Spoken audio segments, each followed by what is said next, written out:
খেতে দারুণ মজা চিকেন লুডুস। এখানে আমি মুরগির মাংস সেদ্ধ করে ছোট ছোট করে নিয়েছি। আমার এখানে 2 ধরনের ক্যাপসিকাম কুচি নিয়েছি, টমেটো কুচি, বরবটি কুচি, আর লাগছে মরিচ কুচি।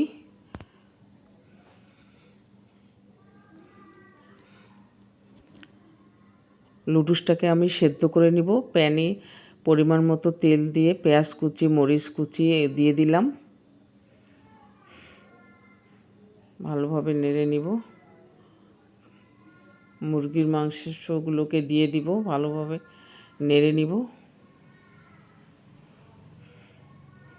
তারপর ক্যাপসিকাম কুচিগুলোকে দিয়ে দিলাম, এগুলোকে ভালোভাবে ভেজে নিব।